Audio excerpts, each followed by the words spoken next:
Well, happy Thanksgiving, everyone. Why don't we just take a moment just before we get rolling here from the message side and just, you know what? If you want to close your eyes, if you want to just kind of stare at the space in front of you, if you could think about something that you are grateful for in your life today. This is an action that we can take every day, but today I want to invite us all to just allow gratitude to kind of well up. Maybe it's a member of your family or your family, your health, whatever it might be. Just allow yourself to just appreciate something you got going on.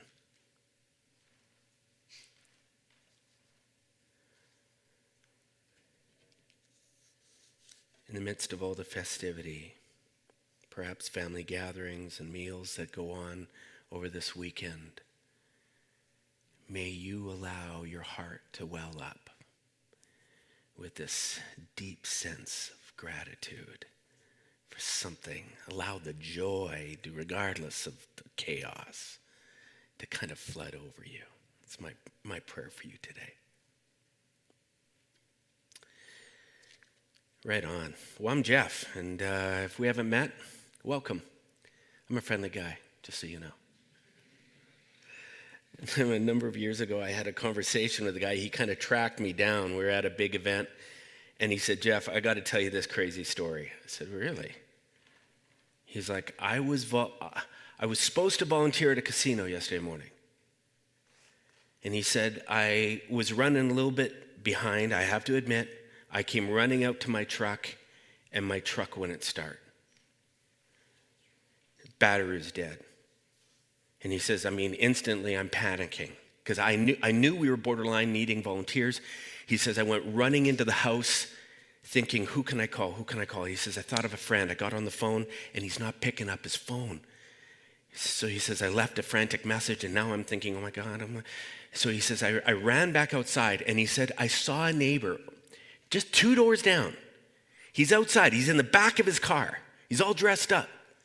He says, I went running over to him. I said, man, he says, I didn't know his name. I didn't know him very well, but he says, I'm your neighbor.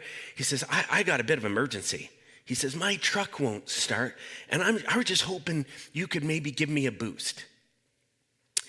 And the guy, before he could almost tell him what he was needing, he stopped him and he said, man, I would love to help. But he said, literally, I'm cleaning out the car, waiting for my wife to come. We're on our way to church. We are late. And he says, I would love to help, but we are running late. We're going to be late. He says, I'm sorry, I can't. Really sorry. So this guy tracked me down to tell me this story. I'm just like, uh-huh. There was a group of people kind of gathered as he's telling the story. He's pretty animated. He said, the guy couldn't take 2 minutes. He said, he even told him I had booster cables. He said, because of that, I ended up having to call Uber. I got down there late, created a whole bunch of hassles. I had to figure out a way to get myself home that night. He says, is this not an example of someone kind of within your gig kind of missing the point? That's what he told me.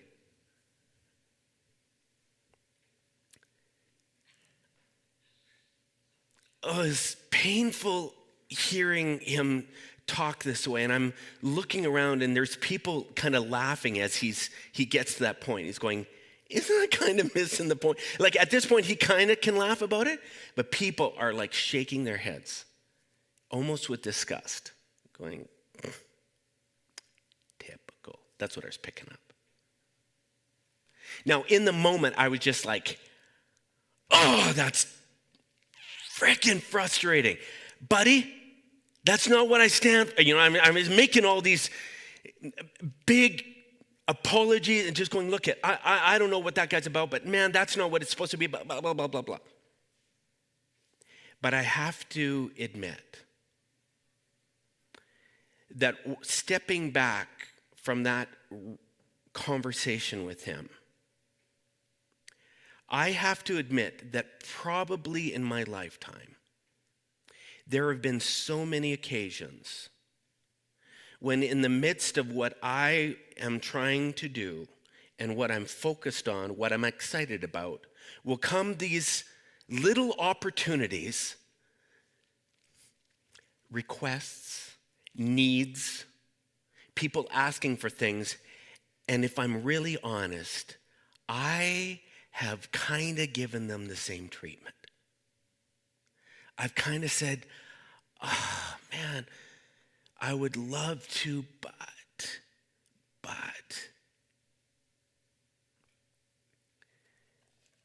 Maybe you have to. I've done it to my kids. I have done it to my wife. I have done it to people within our community.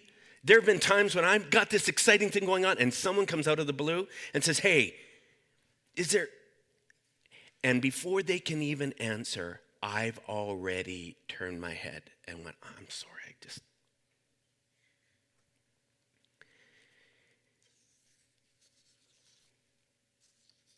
If I'm honest, there are times when the no is so instinctive, so reflexive. I can be standing at the till and the lady says, would you like to donate? And I went, nope, thanks. I'm just wondering, no, it's all right. No, got it, no.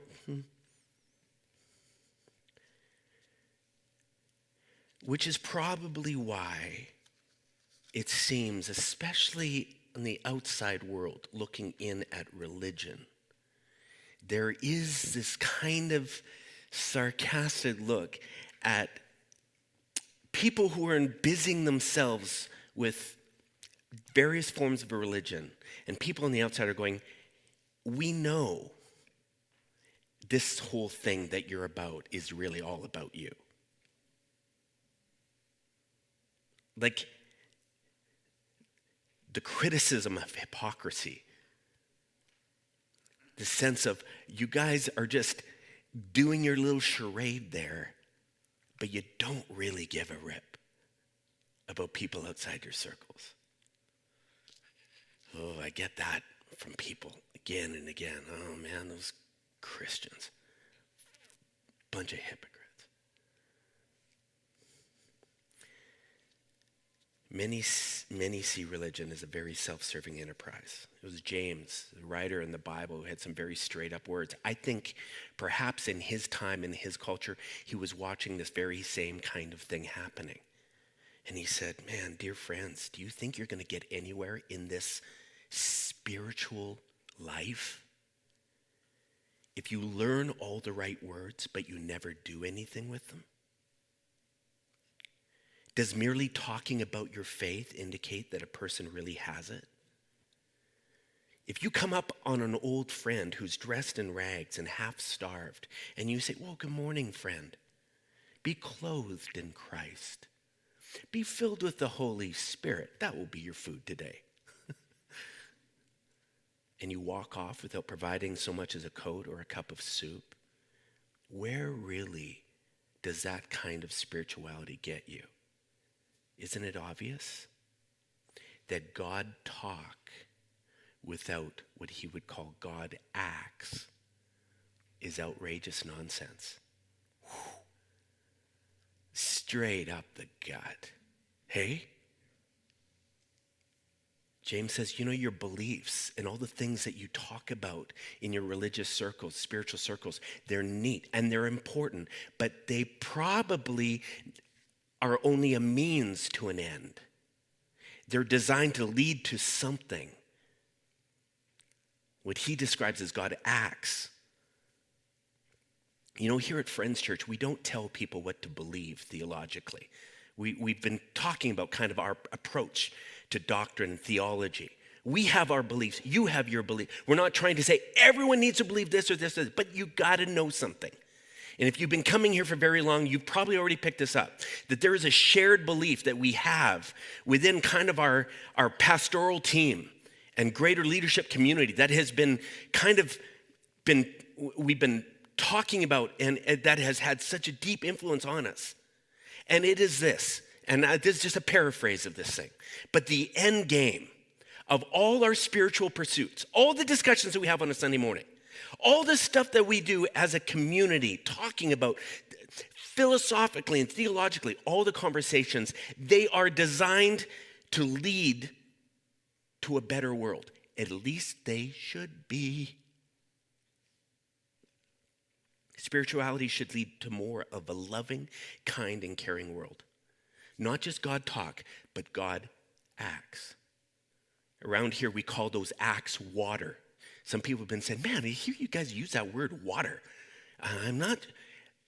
Water is the same as God acts. It's these actions that we take. And we say water can be anything that is in you and used through you to make your world better. We don't care how that looks.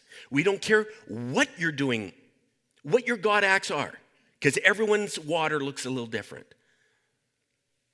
But we say, frickin' take water. That's the beauty of the spiritual journey.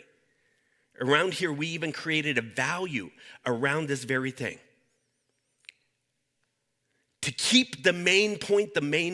This is what we said. We said we value an action-oriented Christianity. Now, some would say, well, I struggle with that word Christianity. Okay, spirituality, whatever you need to do there.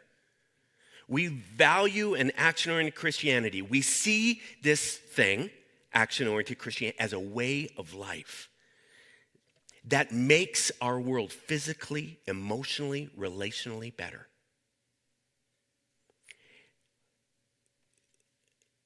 Making heaven on earth. This is the game. This is the end game. We call this whole thing taking water. Just a couple things about this. Because some people can just push this all the way down to an extreme and say, oh man, so we're just giving up our lives for the sake of other people. You know, we're not promoting martyrdom around here. We're not saying, man, give up all your life, all your fun, all your spare time. Take anything that you want to do. No, forget it, and you're going to give it. We don't necessarily believe that that's what everyone's called to do. But we do believe in this tension, understanding all that I have on a morning like this of gratitude, where we begin looking at all the resources we have that are available to us, all the different things that we can do, the time, the money, the energy, the skill sets that some of us have, and we go, okay, what portion of all the stuff that I'm doing for me, that's building my life, taking care of my immediate concerns and desires and wants, what percentage of that would I be willing to carve out for those around me and the world that's all around me? What percentage of that? Is there some percentage? In the spiritual journey, what we believe says, oh, there is a percentage. Now, it might look different for everyone, and capacity is this issue. Some people are saying, man, I'm in a space. Vince will talk about that in a second. I'm not capable of giving a lot right now. Okay. But the spiritual question, it seems for us, is what portion of your life would you be willing to look beyond yourself to the world around you to make it better? And the gravitational pull to ask that question against us from asking that question is strong.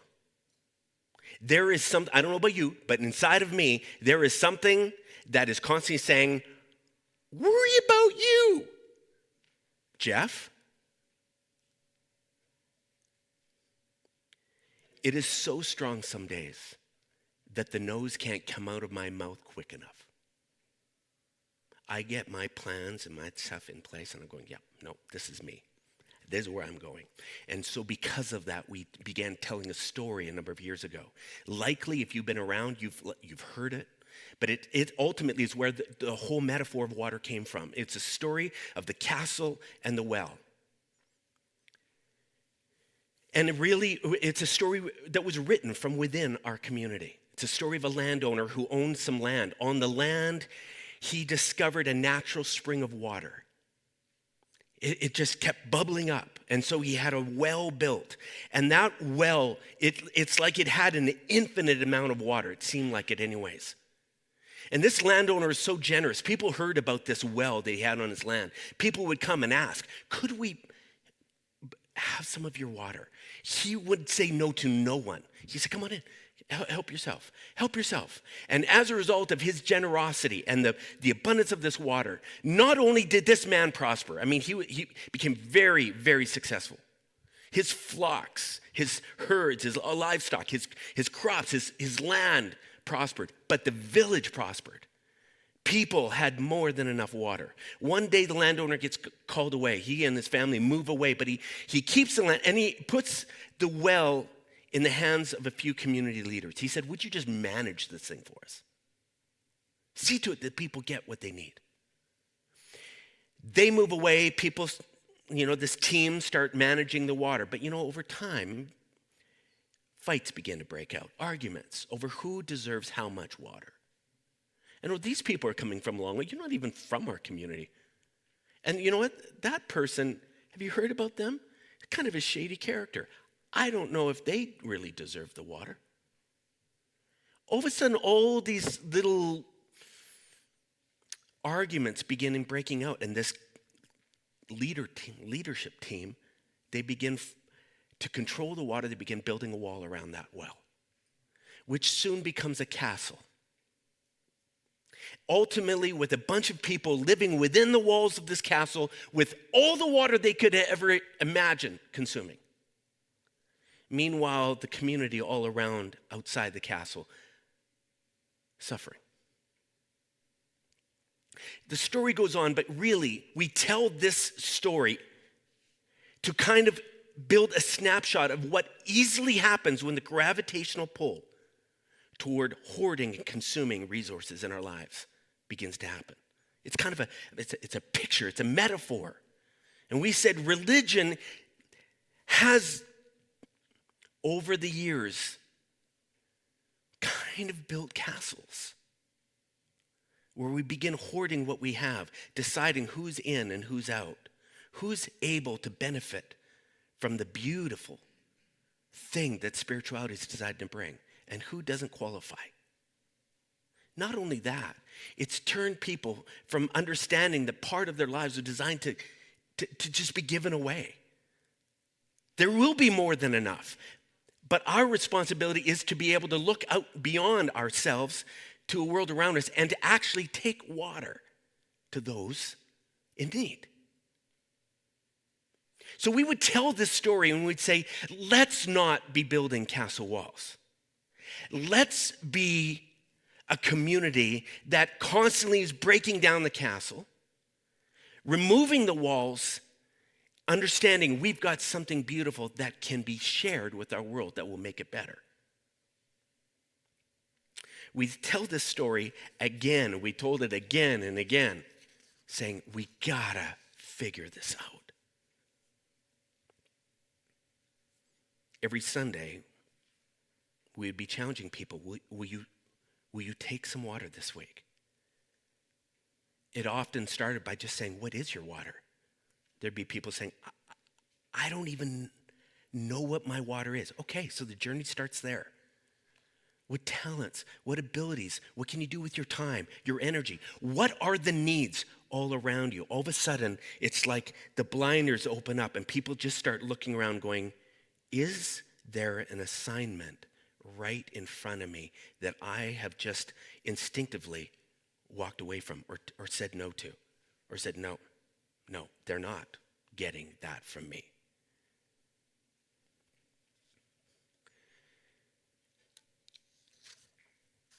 Take your water. We see this as a way of life. We see this as the spiritual endgame of the spiritual journey. So, we wanted to put a big flag on it, on this series, and say, look, are you aware of this value that we have? And will this make sense of some of the messages that we do around here? We hope so. Are we inviting you into this way of life of taking water? Yes, we are. Will we continually look at you and say, hey, do you know what your water is? And how is it going? Why? Because we believe you were designed. Part of you was designed to take water. You hoard, it becomes rancid. Stinks. Taking water. This is why we think Jesus stood up one day to his followers and said, you are the light of the world. Do you realize that? He called them the salt of the earth. He said, don't hide your light. Walk into the dark places and shine the light so that other people can see. And then he spells out what he means by light. He says, let your good deeds shine out for all to see. Let your God acts speak more than your words. May we be a community that rewrites those narratives that are so common out there about a religion that's full of hypocrites. May we be a people, may this community and everyone that we infect change that narrative to say, no, true spirituality is keeping one eye on the needs around us and being willing to say yes, appropriate times and places, giving and changing, leading to a better world. All right, I'm done. Guilty come, part 2 in a couple minutes.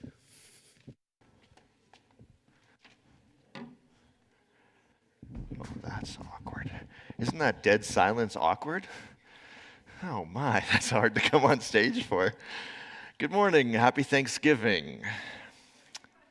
I tend to like to do audience participation a little bit. Does anyone know the word triggered? You know that word? Nowadays, I think we've kind of watered it down a little bit. Nowadays, it's like if you wear a blue shirt and I don't like blue, I'm like, oh, I'm triggered.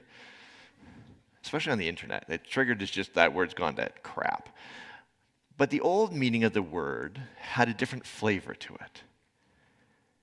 You know you're triggered when somebody sends you an email and your response is like, I'm never going to talk to that person again, even though I've known them since I was 4.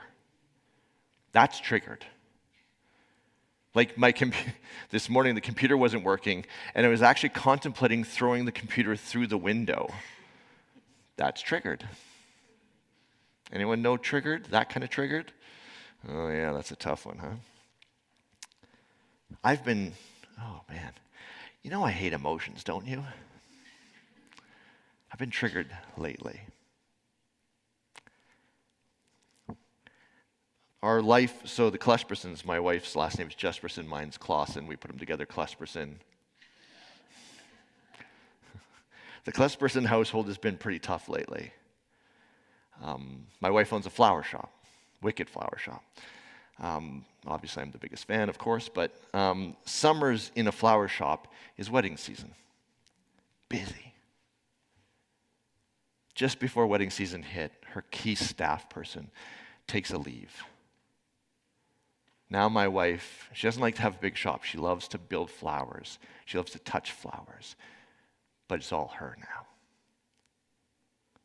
For the last 5 months, she has been working like a dog. She works 9 to 5, Monday through Saturday at the studio. In the evening, she's at home doing the admin. She owns her own business. There's a million things to do. Payroll, responding to, 2025 weddings. How people plan that far ahead, I have no clue.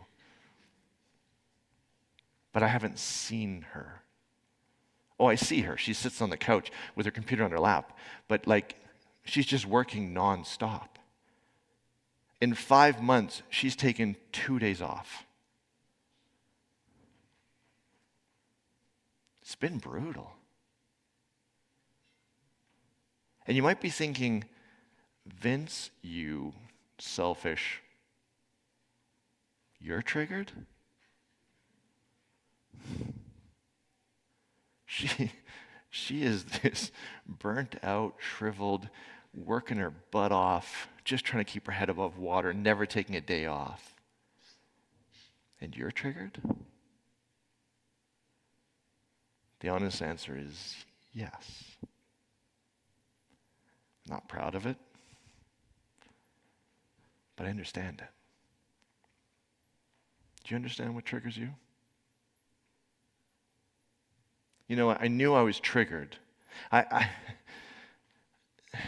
actually thought I had kind of kept it together pretty good until the other day she was home working. I got home, I think it was after running, and I made dinner. I didn't ask her if she had eaten yet. I didn't actually make her dinner. I made myself dinner. And then I sat next to her on the couch eating my own dinner where she's had nothing to eat and working her ass off. And I was like, I am an a-hole. Why am I being so passive aggressive right now? There's this thing we learned. It's called attachment theory. John Bowlby figured it out in like the 60s. That piece of the puzzle is what's causing me to not only not take water to my wife, actively not take water, like doing the opposite. You see, in attachment theory, it says there's this idea when you're very small, humans were born completely useless. I know parents don't like it when I look at their little baby and I'm like, well, that baby's useless. Babies can't do anything. They can't walk, they can't feed themselves. They're absolutely dependent on their parents. You step away for 2 minutes, you parents know this. You go to the bathroom, your baby could die. Like, the worst system ever. Come on, I don't have kids, so. All you parents are like, depends how long the bathroom break is.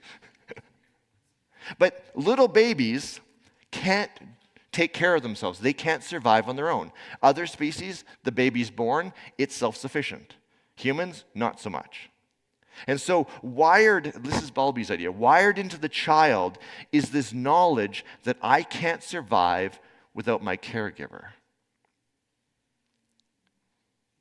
My caregiver going away from me is life-threatening.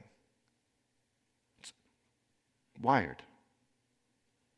And so some parents and some children, they have this beautiful kind of dance that they do. The child cries, the parent knows. It's this beautiful dance. The parent knows exactly how much distance to take, how much distance not to take. And the child has a story. Again, before we even learn language, the child has this story that says the world is safe and beautiful and lovely. But a chunk of us, it didn't work out that smooth. Those who have stories of attachment that aren't super healthy tend to fall into two categories. People who, can you throw it up for me? People, the story in their head is people are going to abandon me. This is the parents who pulled away and didn't come back when we needed them. Now, a million things could have happened. But the story inside of us is that's what's going to happen. And remember, little baby, if that happens, we could die. My story was, people are going to neglect me. If the world around me stops paying attention to my needs, my attachment reaction is like it's life-threatening. Now, you see why I've been an a-hole with my wife? I have a story deep down inside that says, oh, watch the world. Are they taking care of you? Oh, wait, oh, I've been triggered.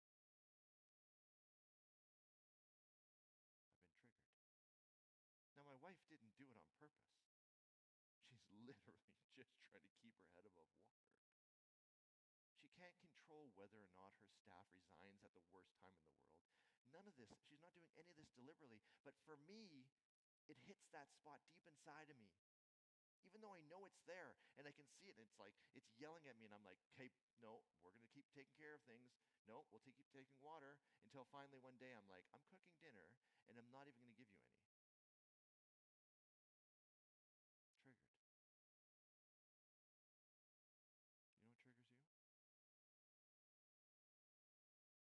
Triggered. You know what triggers you? I had a wife say to me one time, me and my partner are fighting all the time.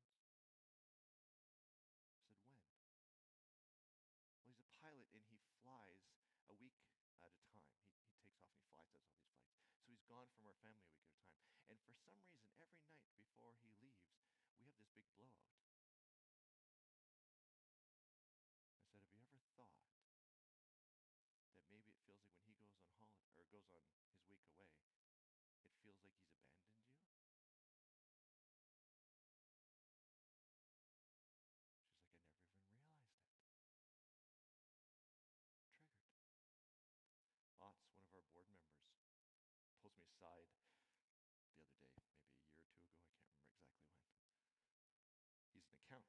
wizard with like taxes and stuff like that. And he sits me down and he says, Vince, we need to talk about finances at Friends Church. And I'm like, that's not what I want to talk about, thank you. Telling people that their finances are crap, that's really fun to do. People enjoy that. And he says, no, but you have to understand, he works with really wealthy people, like some of them making $250,000 a year. And he says some of them are living paycheck to paycheck. And my answer was, of course, like, oh yeah, of course. Like, what percentage? And he says a number, and I don't remember exact number, so I'm going to give you the one I remember. I checked with him. Neither of us could remember the number. But it was somewhere around 75% of his clients who make a tremendous amount of money a year are living paycheck to paycheck.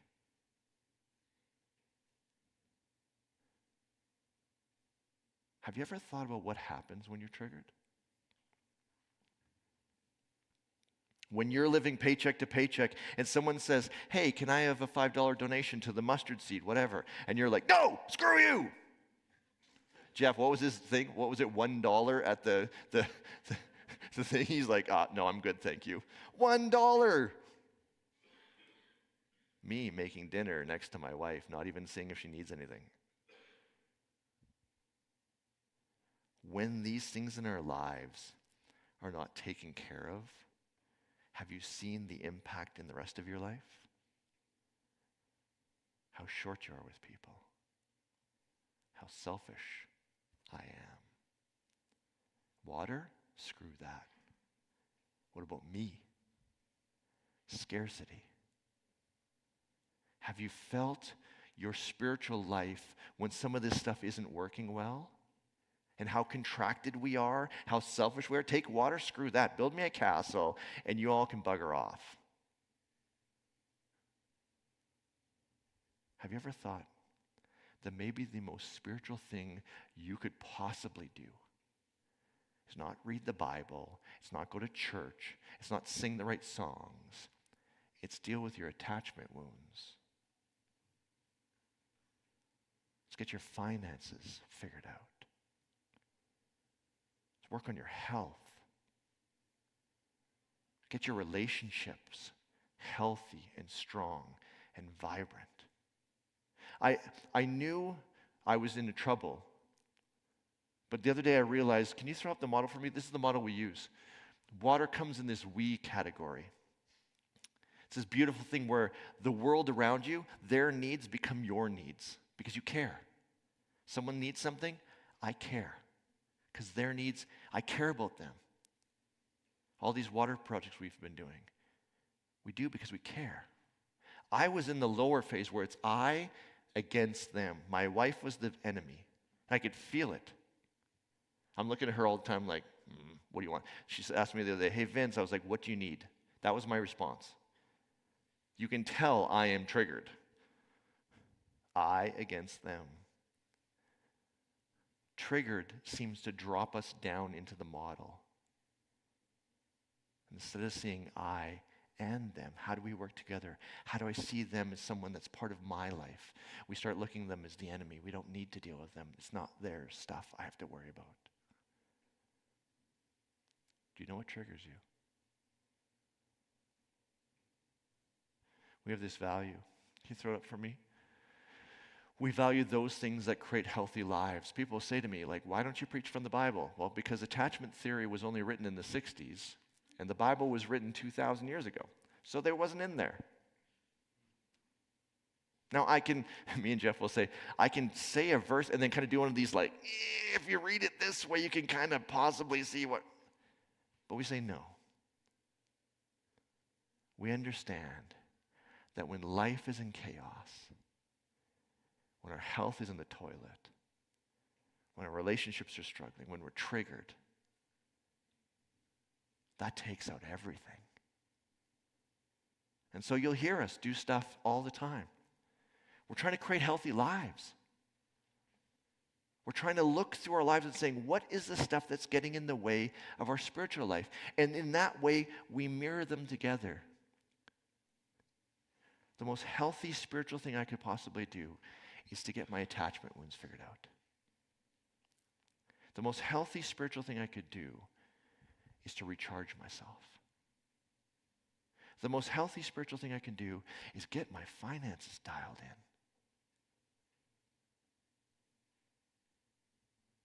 What's the most spiritual thing you could do today? We exist to make the world a better place. Sometimes we need the stories of our spiritual ancestors. They ask us beautiful questions, deep questions. And sometimes we need to figure out, how do I take a day off? How do I lose some weight? How do I get my sexuality figured out? How do I deal with that person in my life who I just want to punch? So that we can get back to an action-oriented Christianity. So that my actions can make the world a better place again. So that, can you throw up that model, the I, them, we? I feel the we with the people around me. Their needs become my needs become theirs. And in giving, there's something transcendent that happens for me often. There's something of the divine there. So our prayer for you today is this. May you do the profoundly spiritual work. May I do the profoundly spiritual work of dealing with the stuff that's triggering us, so that our lives are in we. We can change the world together. That's part of the heart of Friends Church. I invite you into it. My email is vince@friendschurch. If you're like me and you're going, I don't know what's going on, I need help, reach out. I'll send you some counselors. I don't know what's going on. I can't get I'll reach you out to Otts. We'll put his email on he'll help you figure out your finances. I don't know. We'll figure it out together so that we can get back to this action orientation. I don't want to live triggered anymore, and I don't want that for you either. May we transcend that stuff. Amen. Have a great week, everybody.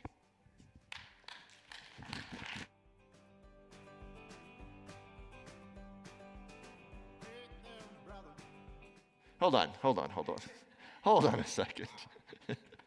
I do transitions great. Thank you. You know, someone shared with me the other day, and this is a bit awkward for Jeff and I to talk about, so I'm going to just go for it. They said, what you guys said the other day changed my life. And again, it doesn't feel like me when this stuff happens. It's kind of this stuff. So I just want to encourage you. As you hear this stuff, as it resonates, obviously if it didn't resonate, you wouldn't be here. But chances are there's someone in your life you're going, that person needs to hear this. And again, not because me and Jeff are something we're not. But there's this way of being in the world that says, what helps me, I can see it as water to help somebody else. So we're going to start shifting a little bit and saying, hey, if this resonates with you, think about who in your life needs to hear this. And be willing to share it. Fair? Was that really awkward? Just lie to me, it's okay. Okay, now you can turn on the music. Thanks, Marco.